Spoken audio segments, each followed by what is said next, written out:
नमस्ते। तो भाई आज हम पढ़ने वाले हैं कि इंडिया में एक एआई समिट हुआ है हमारा। ये मैं वीडियो रिकॉर्ड कर रहा था तो बीच में दिक्कत आ गई कुछ, तो अब दोबारा से रिकॉर्ड करनी पड़ेगी। तो कोई बात नहीं, शुरू से पढ़ लेते हैं। तो हमारा एक एआई समिट हुआ है जी। कहाँ पे? इंडिया में 2026 में। तो ये काफ़ी इम्पोर्टेंट है, इसके बारे में जान लेते हैं। ठीक है जी। तो आयोजन है जो इसका कहाँ हुआ, पूछ रहा है कि बता रहा है? हाँ बता रहा हूँ जी मैं कि इसका सबमिट जो हुआ है हमारा, सबसे पहले तो 16 से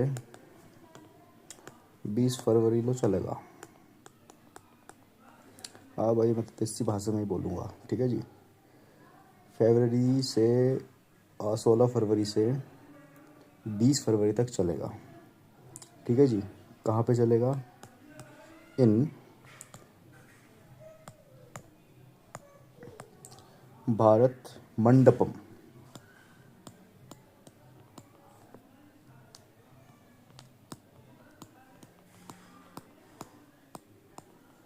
भारत मंडपम कहाँ पे होगा? भारत मंडपम। मंडपम सुन के ऐसा लग रहा है ना साउथ में होगा कहीं। नहीं, ये है हमारा न्यू दिल्ली में।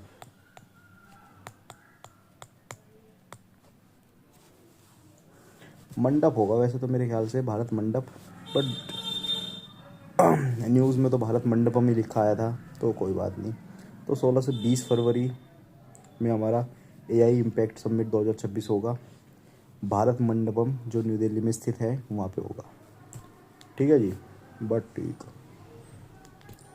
तो जी ये समिट इम्पोर्टेंट क्यों है? Why this is summit is important? हाँ, अंग्रेजी भी आ गया मन में। Why this summit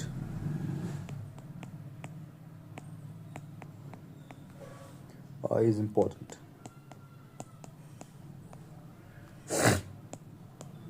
short form में लिख दिया इम्पोर्टेंट। ठीक है भाई।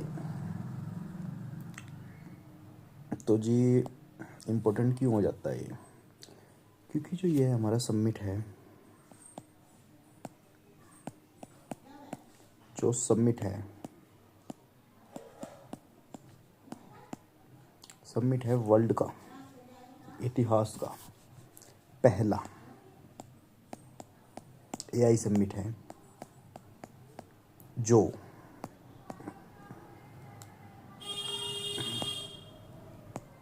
अरे जो कि ग्लोबल साउथ कंट्री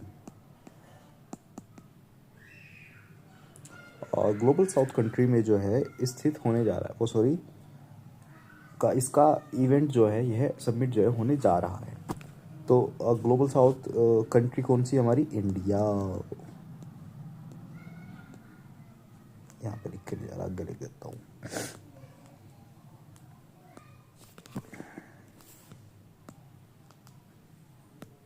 एकदम मिट में नहीं रहा यहाँ पे, गड़बड़ी हो गई कुछ। चलो कोई नहीं, जो कि है इंडिया में ग्लोबल साउथ कंट्री, जो कि है इंडिया, उसमें हमारा जो है इसका नियोजन होने जा रहा है। ठीक है जी। तो इसमें क्या होने वाला है? Bringing bringing bringing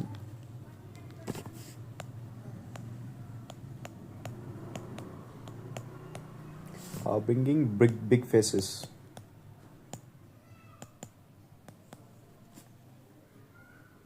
together. Big faces मतलब बड़े बड़े नहीं, 2.5-2.5 इंच के फेसेस नहीं। और बिग फेसेस वे भी नहीं कि जो बड़े अमीर लोग, मोटे पैसे वाले नहीं। Big faces in the sense कि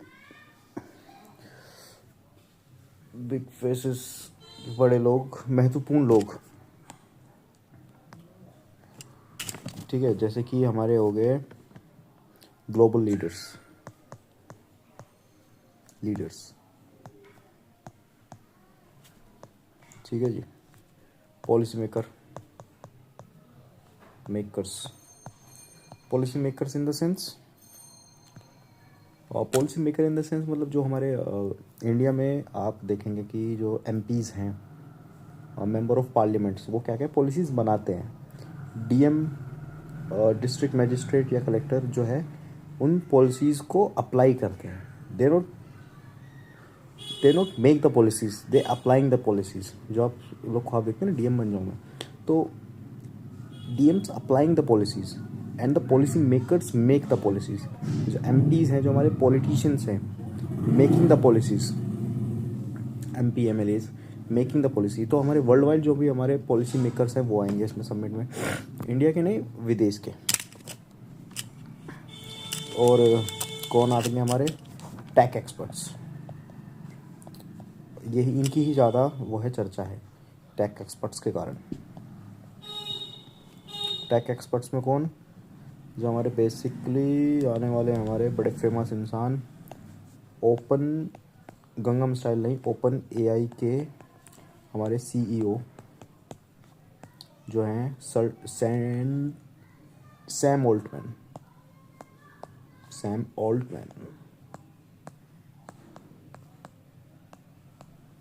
ठीक है। ये कौन है, चैट जीपीटी वाले। चैट जीपीटी जिस कंपनी ने बनाई, ओपन एआई के सीईओ कौन, सैम ऑल्टमैन, ठीक है साहब। और कौन आने वाले हैं, हमारे गूगल बाबा के सीईओ, बच्चे सोच रहे बाबा तो लिखा ही नहीं। हाँ, तो गूगल के सीईओ हमारे कौन, सुंदर पिचाई, यस पिचाई, सुंदर पिचाई। तो ये आने वाले हैं। और कौन आने वाले हैं, और आने वाले हैं हमारे और आने वाले हैं फ्रांस के प्रेसिडेंट। अब वो मेरे को पता नहीं प्रेसिडेंट मेल है कि फीमेल, वो आप गूगल कर लेना, बताना चाहिए था वैसे मुझे कि जो है फ्रांस के president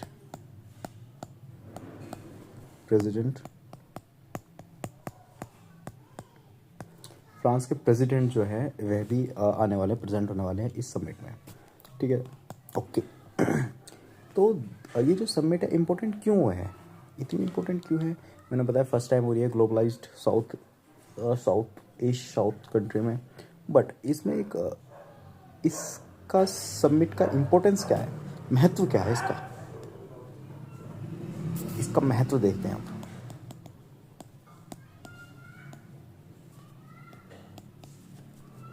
importance of this summit, मैं जो है पहले से प्रिपेयर पीडीएफ में पढ़ाता था पहले, बट उनमें काफ़ी समय लगता था और मैं काफ़ी महीनों में वीडियो डालता था। तो मेरे को एक ऐसी कोट मिला, कोट इन द सेंस कुछ ऐसी बातें जो महान लोग कह देते हैं कि the ugly action is better than perfection. मतलब एक अगली एक्शन जो है वो बहुत ज़्यादा बेहतर है एक परफेक्शन से। Perfection in the sense perfect चीज़ से। मतलब मैं एक जो है पीडीएफ पहले से प्रिपेयर, एकदम हाई क्लास क्वालिटी में, हाई क्लास कंटेंट, अच्छी लिखावट, पीडीएफ पहले से प्रिपेयर्ड, एक थंबनेल बेहतरीन वाला, तो उसको बनाने में टाइम लगा है परफेक्शन में, तो उसमें समय ज़्यादा लग जाता है। बट ए अगली एक्शन, दिस इज़ ए अगली एक्शन, जो मैं आपको इस तरह पढ़ा रहा हूँ लिख कर, इट इज़ ए अगली action but is better than perfection. मतलब आपने देखा होगा मेरी शुरुआत की जो वीडियो हैं उनमें मुश्किल से 4 वीडियो है ना, और मैंने 4 दिन में कई वीडियो डाल दी, 4 गुना वीडियो डाल दी, जब से 7-8 वीडियो डाल दी, जब से लगातार दिन में 2-3 वीडियो आराम से जा रही है अगली एक्शन। तो मतलब अगली एक्शन जो है वो कंप्लीट हो जाता है, but the perfection is remaining. Perfection के कारण हम रुक जाते हैं, रुकावट आ जाती है उसमें। तो परफेक्शन का वेट ना करें, एक्शन करें और कंप्लीट करें वर्क को, फिर उसके बाद आप परफेक्शन कर सकते हैं। First is your goal is action, motivation is come from the action, ठीक है। तो importance of this summit, submit का इम्पोर्टेंस क्या है? तो ये सबमिट जो है बेस्ड है based on three P pillars. 3 pillars पर इसके जो स्तंभ है रुके हुए हैं, टिके हुए हैं। 3P क्या है अभी?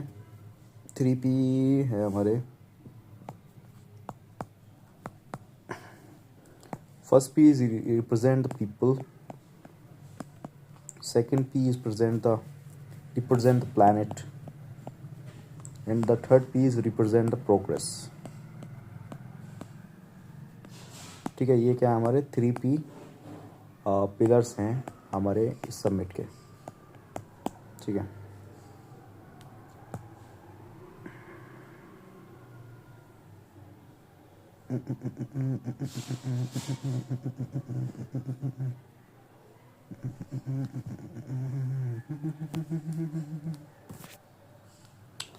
तो हमारे 3 पिलर्स हैं। पहले हर एक पिलर को समझ लेते हैं, हर एक पिलर कह रहा है।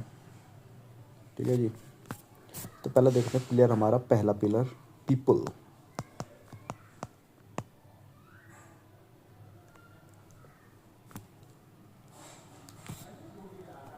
तो पहला पिलर हमारा क्या कहता है? People focus on the AI role.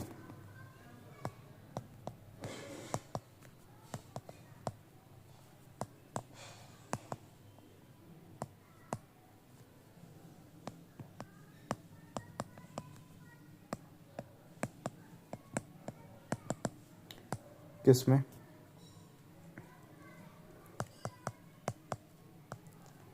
Telemedicine, डायग्नोटिक्स,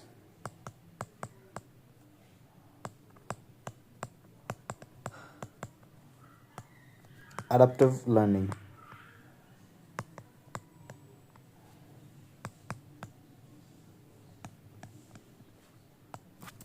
cybercrime,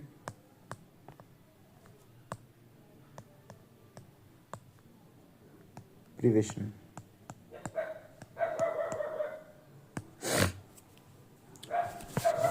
telemedicine क्या है? Telemedicine in the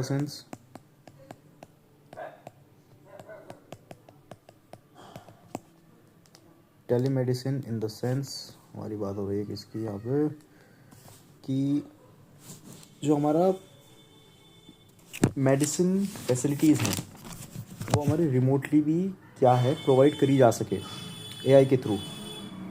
for the example, telemedicine in the sense provide medical services या फैसिलिटीज़ तो नहीं, सर्विसेज ही रिमोटली। क्या मतलब है इस बात का? मतलब कि जैसे आप मान लीजिए कैंप में कहीं पहाड़ों पर बैठे हुए हैं, उसी वक्त आपको किसी एक कीड़े ने काट लिया। ठीक है, तो आप नीचे पहाड़ से 3-4 किलोमीटर दूर, या फिर आपके पास कोई ऐसा मेडिसिन किट है तो उसको आप यूज़ कर सकते हैं। बट आपको जो बाइट करी गई है वो एक इमेज के थ्रू आप फोटो से उसको समझ सकते हैं as a AI doctor. AI as a doctor आपका जो कट है या फिर बाइट है एक इंसेक्ट के द्वारा, उसको आइडेंटिफाई कर सकता है और उसको रिमोटली ही आपको, मतलब आपको एज ए AI डॉक्टर बनकर ही आपको उसकी मेडिकल सर्विस प्रोवाइड कर सकता है। आपको बता सकता है कि ये जानलेवा तो नहीं, कि आपको बहुत जल्दी से आपको किसी डॉक्टर से मिल लेना चाहिए, या फिर बता सकता है कि आपको एक नॉर्मल की बात है, इसमें आपको ज़्यादा परेशान होने वाली बात नहीं है। ठीक है, तो आपको एक रिमोटली मेडिकल सर्विस प्रोवाइड कर सकता है for the help of AI। ठीक है, ये हो गया टेलीमेडिसिन का मतलब। दूसरा मैं देख लेता हूँ डायग्नोस्टिक्स, इसका क्या मतलब है? Diagnostics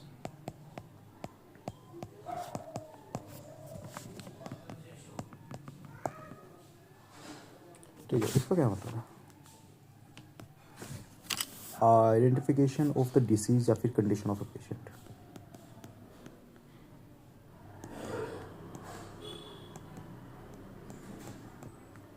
identification of a disease या फिर कंडीशन।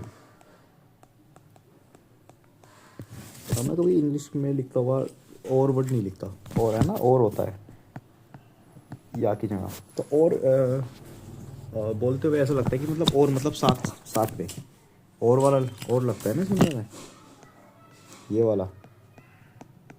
तो मैं इसलिए या बोलता हूँ जिससे आपको क्लैरिफाई रहे हमेशा, मतलब मुझे भी क्लैरिफाई रहे, मैं तो हमेशा यूज़ करता हूँ या। ठीक है, तो जो हमारा identification of the disease and the condition of a patient, मतलब डायग्नोस्टिक्स का मतलब क्या है बेसिकली, कि जो हमारा डिसीज़ है, कोई बीमारी है, आपको कोई गांव में आप बैठे हुए हैं, गांव में एक एक्सपर्ट डॉक्टर आपको नहीं आसानी से मिलेगा, आपको शहर जाना पड़ेगा, तो आपका काफ़ी किराया लगेगा, आपके काफ़ी रिसोर्सेज लगेंगे, वहाँ पे रुकना ठहरना और समय काफ़ी ज़्यादा लगेगा आपको। बट आप घर बैठे बैठे ही या फिर एक लोकल डॉक्टर के हेल्प से ही आप जो है बड़ी से बड़ी बीमारी को क्या कर सकते हैं, डायग्नोस कर सकते हैं, मतलब पहचान कर सकते हैं। आइडेंटिफिकेशंस ऑफ अ डिजीज़ या फिर कंडीशन, जो हमारे पेशेंट की कंडीशन है उसको भी आइडेंटिफिकेशन कर सकते हैं, आइडेंटिफाई कर सकते हैं with the help of AI. ठीक है साहब। और क्या बात है इसमें हमारी, एडॉप्टिव लर्निंग।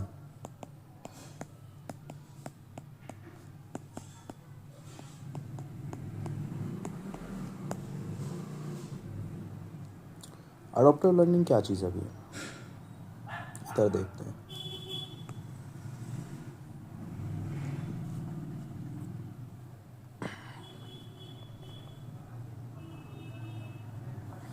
ये भी पीपल में ही चल रहा है सब, ठीक है।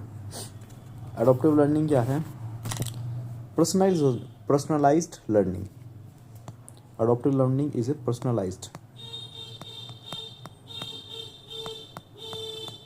personalized learning approach। एक ऐसी अप्रोच है जो आपके पर्सनलाइज्ड लर्निंग करने में मदद करती है, मतलब आपकी एक पर्सनल लर्निंग, आपकी एक ऐसी लर्निंग जो आपकी काफ़ी ज़्यादा पर्सनल हो। क्या मतलब, मैं आपको बताता हूँ, एग्जाम्पल से समझाता हूँ आगे की बात करने से पहले। एग्जाम्पल वाइट से लिख लेते हैं। तो मान लीजिए आप एसएससी जेई की तैयारी कर रहे हैं, ठीक है साहब, आप डिप्लोमा हैं, तो डिप्लोमा वालों के बेसिकली ज़्यादातर यही देखा जाता है कि उनके जो न्यूमेरिकल्स है, न्यूमेरिकल पार्ट काफ़ी ज़्यादा क्या होता है, वीक होता है। ठीक है, और उसमें भी आपको काफ़ी पर्सनलाइज, मतलब काफ़ी आपको देखें यूनिक तरीके से देखें तो आपकी न्यूमेरिकल में भी कौन से पार्ट आपके बेसिक कैलकुलेशन उसमें आपकी गड़बड़ रहती है, या फिर कोई कॉन्सेप्ट में, तो आपका जो एआई टीचर होगा वो आपको पर्सनलाइज्ड आपको समझेगा कि आपकी दिक्कत कहाँ पे आती है, आपकी स्ट्रेंथ क्या है, आपकी वीकनेसेस क्या है। एक पर्सनल टीचर होगा आपके पास। आप 100 बच्चों में बैठ के एक पर्सनल टीचर का अनुमान नहीं लगा सकते कि एक 100 बच्चे को पढ़ाने वाले टीचर आपको पूरी गुणवत्ता के साथ आपको भी समझेगा।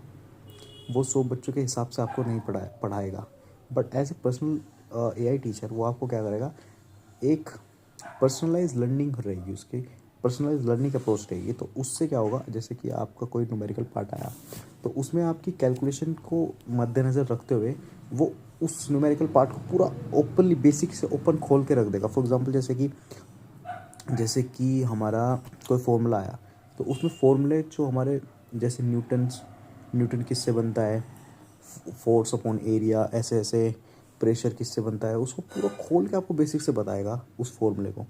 तो आपकी जो पर्सनलाइज लर्निंग है वो काफ़ी अच्छे से हो जाएगी। आपके अपने तरीके से आपको पढ़ाएगा, किसी और के तरीके से आपको नहीं पढ़ाएगा। तो इससे क्या होगा, आपकी एआई डिज़ाइन कोर्स आपको ले करेगा, एआई डिज़ाइन डे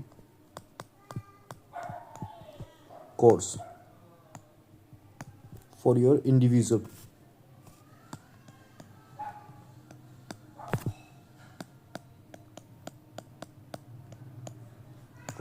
person.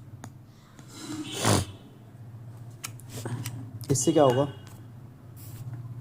आपकी यूनिक लर्निंग होगी,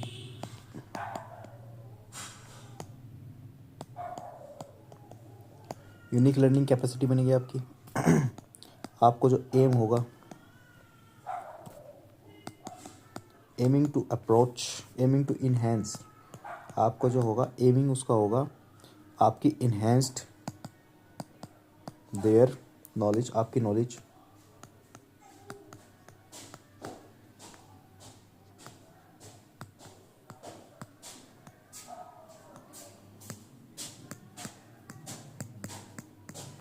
एंड कॉम्प्रिहेंशन।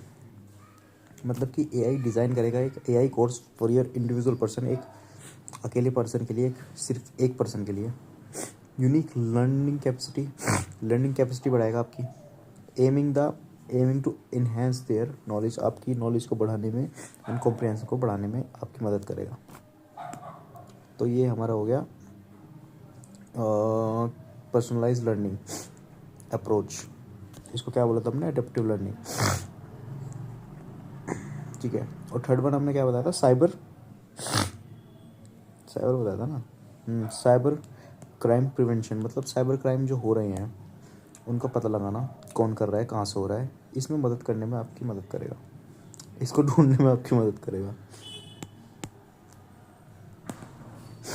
ठीक है साहब। तो अडॉप्टिव लर्निंग हो गई हमारी।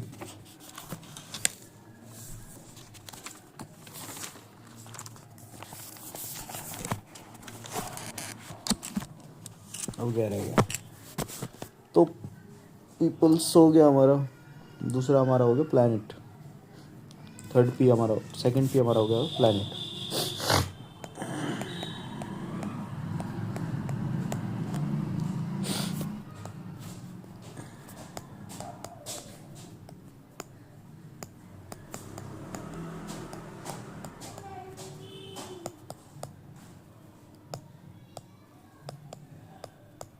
AI application on the crop forecasting.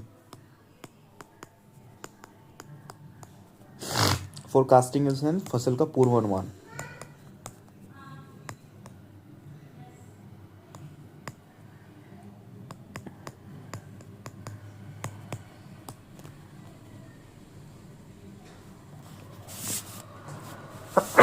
AI का हम यूज़ कर सकते हैं हमारी क्रॉप का फोरकास्टिंग में, फोरकास्टिंग इन द सेंस फसल का पूर्वानुमान। और इससे क्या होगा, प्रिसिशन फार्मिंग होगी,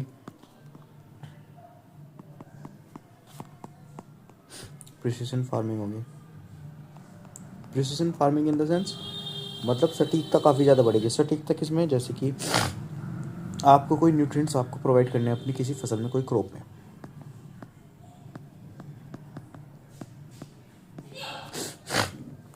कितने न्यूट्रिएंट्स आपको देने हैं, कितना आपको पानी देना है।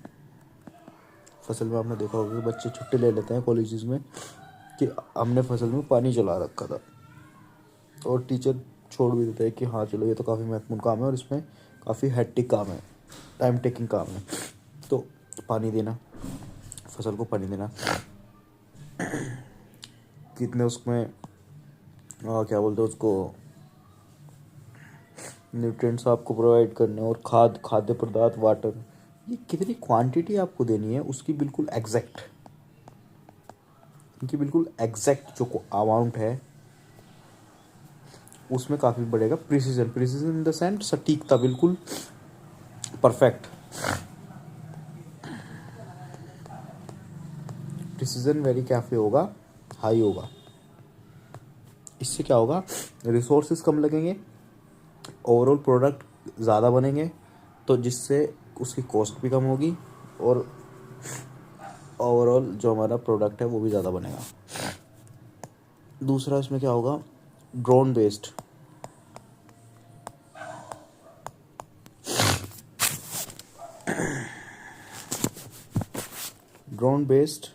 मॉनिटरिंग।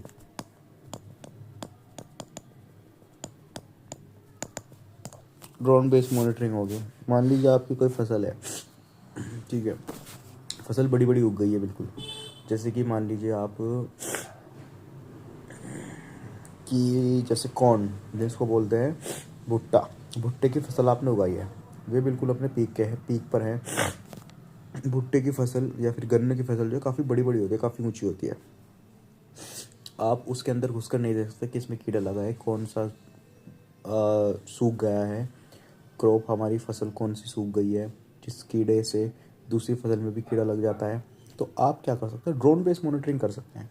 वो आपको ड्रोन से ही बता देगा ऊपर से कौन सी फसल ख़राब है। आप उसको स्पेसिफिक जाके उसको काट सकते हैं, उसको चेंज कर सकते हैं, उस पर दवाई छिड़क सकते हैं, जिससे सारी फसल ख़राब ना हो। एक पर्टिकुलर पौधे को आप चेंज कर सकते हैं। तो इन तीनों पॉइंट से आप क्या बनेगा, जिससे फार्मिंग हमारी टिकाऊ, सस्टेनेबल होगी।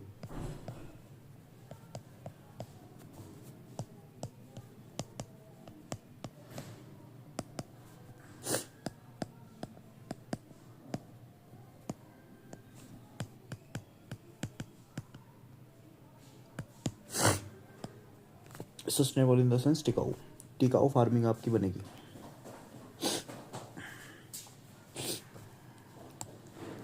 And the last third P हमारा है प्रोग्रेस।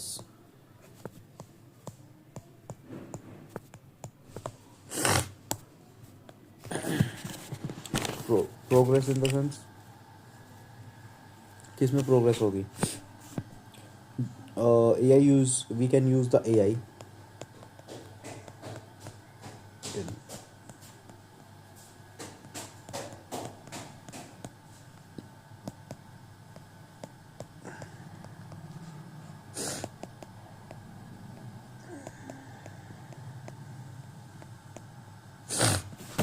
Judiciary language translation. इसका क्या मतलब है, अब मैं बताता हूँ।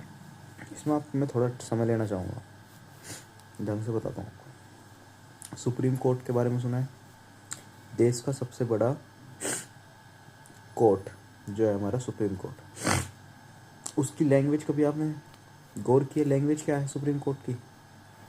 सुप्रीम कोर्ट कौन सी लैंग्वेज में काम करता है?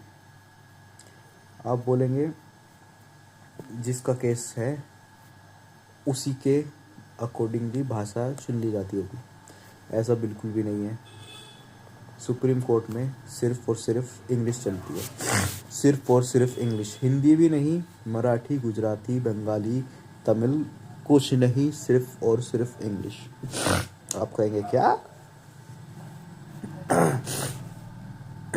तो जो हमारी इंग्लिश है वो ना तो हमारी देश की भाषा है, ग्रोथ करने के लिए एक इम्पोर्टेंट भाषा है, I agreed, but it is not a over nation language.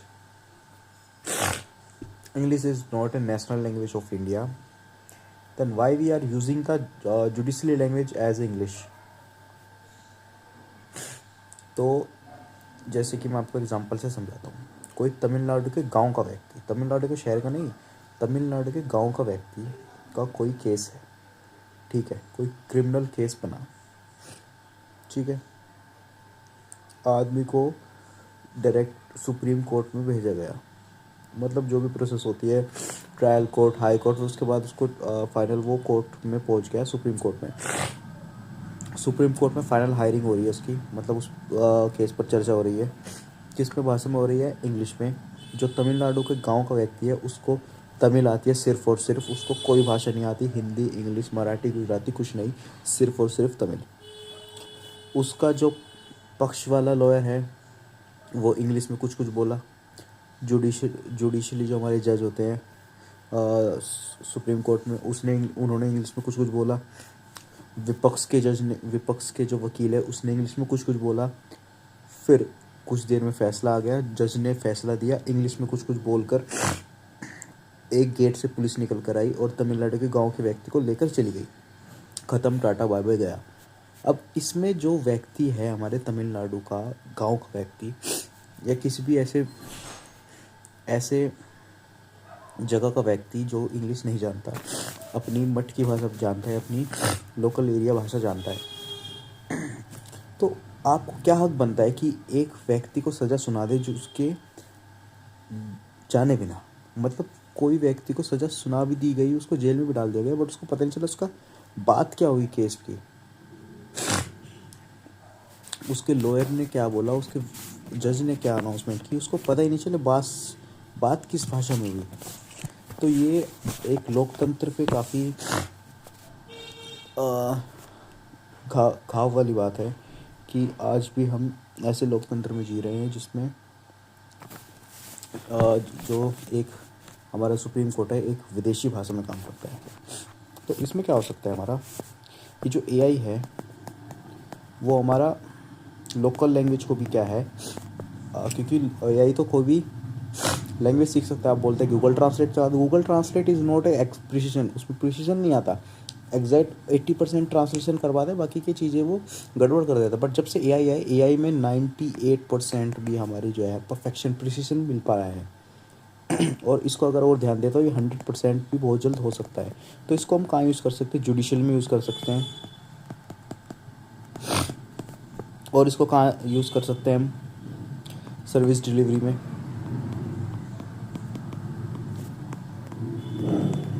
हमें कोई सर्विस डिलीवर करनी है अपनी, आपको कोई सर्विस देनी है अपनी, जैसे कि आप किसी प्रदेश हिंदी बोलने वाले राज्य से हैं बट आप किसी दूसरे लैंग्वेज वाले राज्य में जाएं तो आप अपनी सर्विस डिलीवर कर पाए आसानी से एक एआई का यूज़ करके।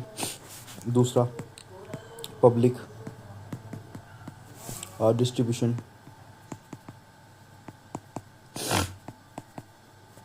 सिस्टम, पीडीएस, जिसको आजकल चर्चा में भी आई काफ़ी।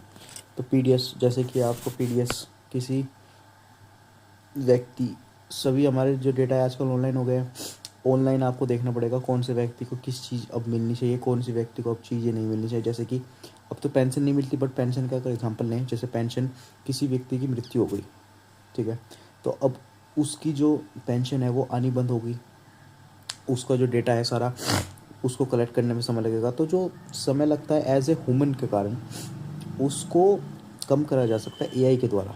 और भी काफ़ी एग्जांपल दे सकते हैं हम, जैसे कि आजकल आपने वोट कट रही है इनके बारे में काफ़ी सुना होगा।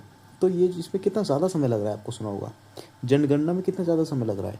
एआई बेसिस में आपको जो डेटा है वो आपका ऑलरेडी ऑनलाइन है, तो आप उसको एआई के थ्रू उसको क्या कर सकते हैं, आइडेंटिफाई कर सकते हैं, उसको क्लासीफाई कर सकते हैं एंड उससे अपना डेटा जो है एक उसका आराम से चार्ट बना सकते हैं, एक क्लियर डेटा बना सकते हैं, उसको आइडेंटिफाई करके उसको क्लासीफाई कर सकते हैं अलग अलग पार्ट्स में। तो एआई के थ्रू ये काफ़ी करना आसान है। तो एआई इज़ ए फ्यूचर, जिससे आगे काफ़ी समय में, आने वाले समय में काफ़ी चीज़ें आसान हो जाएंगी। तो इसी पर जो चर्चा है हमारी किस में होने वाली है, the India AI impact summit 2026, 16 से 20 फरवरी, ठीक है। कहाँ पे, दिल्ली में भी कहाँ, भारत मंडपम, ठीक है साहब। तो आज के लिए इतना ही, धन्यवाद, सुप्रभात।